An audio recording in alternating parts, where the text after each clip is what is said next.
morning. Welcome to Tiny Revolution. Today is an exciting day at the build site. We're going to be doing some of the more fun things about building a tiny house, and so that means that today we're going to be putting in a skylight. Now, a lot of people may ask, why do you want to put in a skylight? Well, tiny houses are in fact small. They're tiny. And so one of the things that you really want to avoid is making your house seem very boxy, very small, very closed in.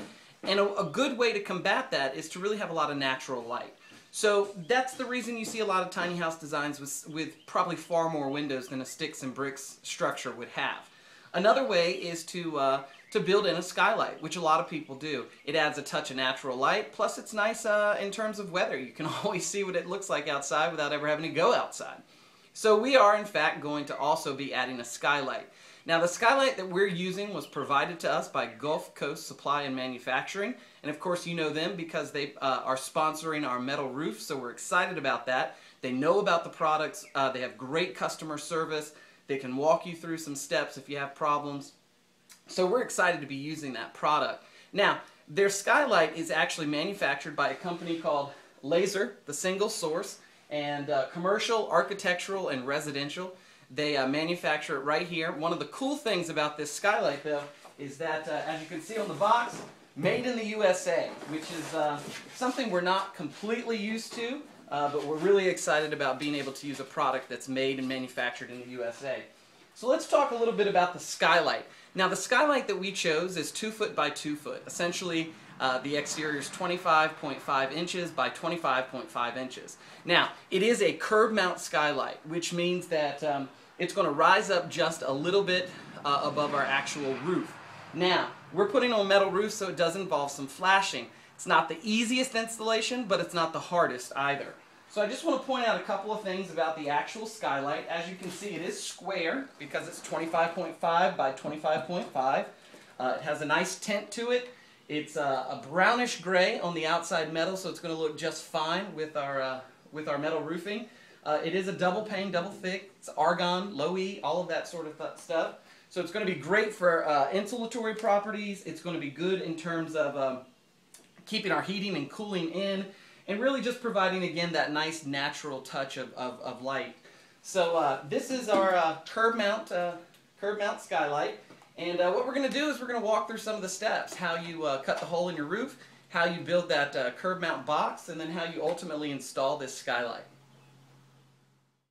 Alright, so our first step, or the first step we decided to do, was to go ahead and build out the box for our curb mount skylight. Now, the wood we chose to use is a really, really strong, really hard wood. It's a white oak. It was cut locally, and we just planed it down here and milled it and cut it. And what we're doing is, you may have seen on some other videos that in installing a curb mount box that it's actually a two-piece process. First you're going to cut out your hole, and then you're going to reinforce your joists, and then you're going to go to the top of your roof and build a box on top and connect it either by screws or nails or some L brackets or something.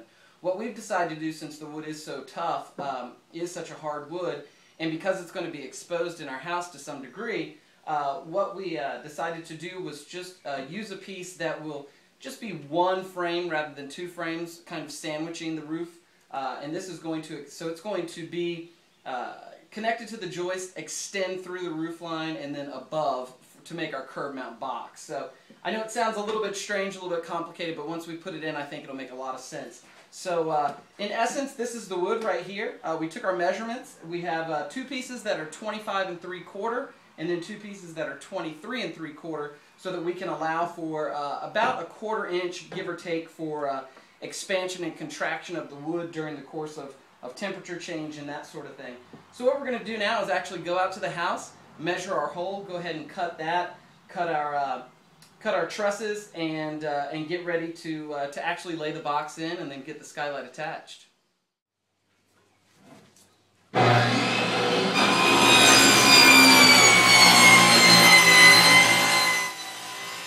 What we're doing at this point is probably not the most elegant thing, but it's definitely one of the most necessary. Now, what we've done is on the outside of our tiny house, on the actual sheathing for the roof, we've measured and we've drawn our box cutout. And so now we're just taking a circular saw and we're just cutting out the actual spot where we're going to be installing that skylight.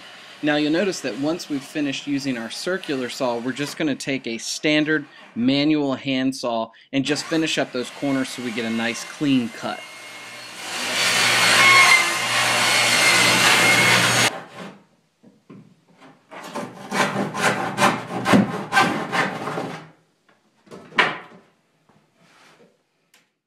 Once we cut away the actual roof sheathing where we plan to install the skylight, the next step is actually just to cut the truss.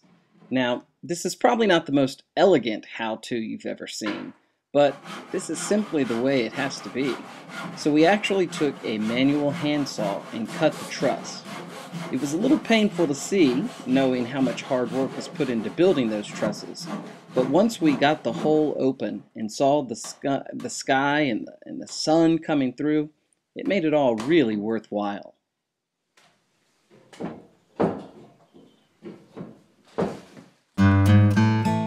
A little trick of the trade is to use a 2x4 to mount up to your trusses so that when you're laying in your pre-built box for your skylight, you can get it nice and level while you're trying to nail it in. Alright, so I'm up here on the ladder right at our hole for the skylight, and I just want to point out a couple of things. As you can see, we cut the truss right here to allow for our skylight box. And then what we did was we reinforced with some cribbing. We just took regular 2x4, the same 2x4 we used, our stud 2x4s,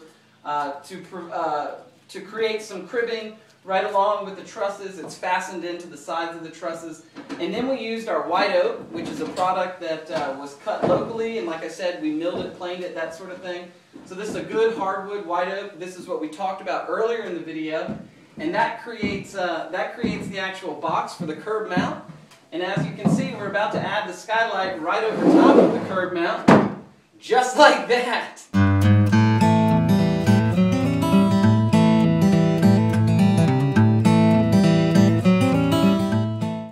So there we have it. That's what the skylight actually looks like. It's in place right now. It's not nailed in place or screwed in place, but it's there. It is the curb mount box, which sticks out about 2 inches above our roof.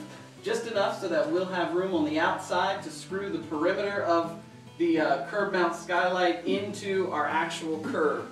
So that in a nutshell is how you cut the hole, how you frame the hole, and how you prepare for a skylight in your tiny house.